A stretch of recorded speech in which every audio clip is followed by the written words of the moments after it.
కూడా ఆలోచించాలి కదా.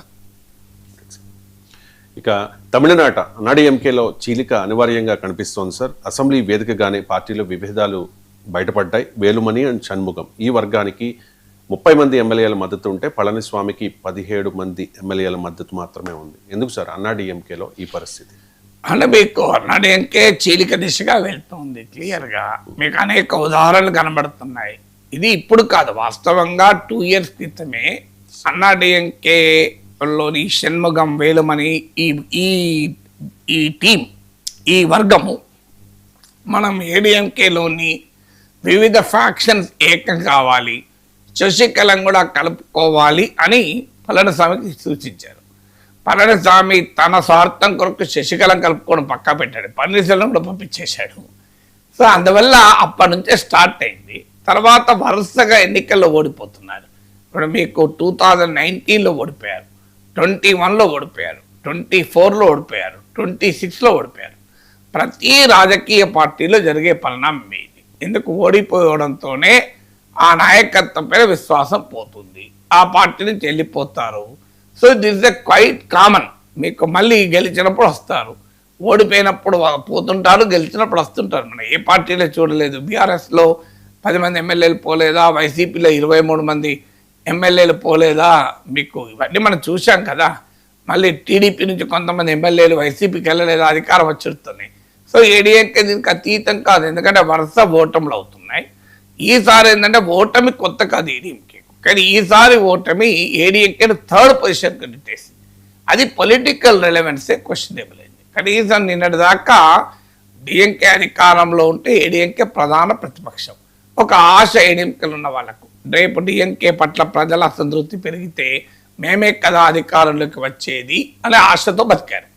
ఇప్పుడు ఏమైంది, డిఎంకే పట్ల అసంతృప్తి పెరిగినా అది వీళ్ళకు ఉపయోగపడకుండా విజయ్కి ప్రజలకు పట్టం కట్టారు. దాంతో ఏడీఎంకే ఇవాళ మా పరిస్థితి ఏంటి, what is our political future, TVK versus DMK అవుతుందా అనే ఆందోళన మొదలైంది. అందువల్ల పవర్లో లేకపోతే ఇంకా ఇర్రెలవెంట్ అవుతాం అని ఏడీఎంకేలో ఉన్న ఒక వర్గం ఇటీవల టీవీకే ప్రభుత్వం మెజార్టీ కోసం తపన పడుతున్న సమయంలో, ఆరాటపడుతున్న సమయంలో ఏడీఎంకేలో ఉన్న ఒక వర్గం పళనిస్వామి పైన ప్రివేల్ అయింది. ఇదే వర్గం షణ్ముగం, వేలుమణి, కామరాజు, ఈ వర్గం. సో వీళ్ళు ఏం ప్రతిపాదించారంటే మనం వెళ్ళి టీవీకేకు మద్దతు ఇద్దాం, ఎందుకంటే ఇది ప్రజల మ్యాండేట్ డిఎంకే ప్రభుత్వానికి వ్యతిరేకంగా.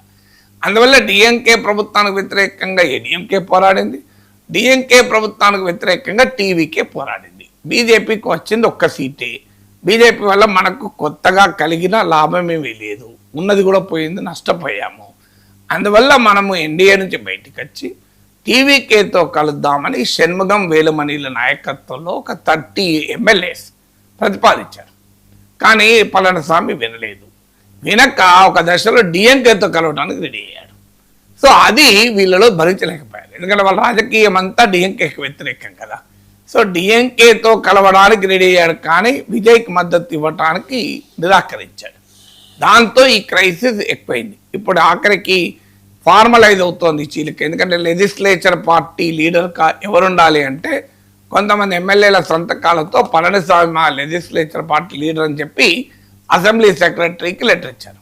ఆ లెటర్ ఇచ్చిన వెంటనే ఆయన కాదు, వేలుమణియే లెజిస్లేచర్ పార్టీ లీడర్ అని చెప్పి 30 మంది సంతకాలతో ఇంకో లెటర్ ఇచ్చారు. ఇప్పుడు 17 మంది సంతకాలు ఉన్న ఏడీఎంకేకు లెజిస్లేచర్ పార్టీ లీడర్ కాదు కదా. దాంతో పళనిస్వామి మా నాయకుడే కాదు శాసన వ్యవస్థలో అని చెప్పి ఏడీఎంకే సభ్యులు ఆఖరికి లెటర్లు ఇచ్చే పరిస్థితికి వచ్చింది. తర్వాత మీకు ఈవెన్ ప్రమాణ స్వీకారం అప్పుడు కూడా ఆప్టిక్స్ ఎట్లుంటే రాజకీయాల్లో చూడండి రవిశంకర్.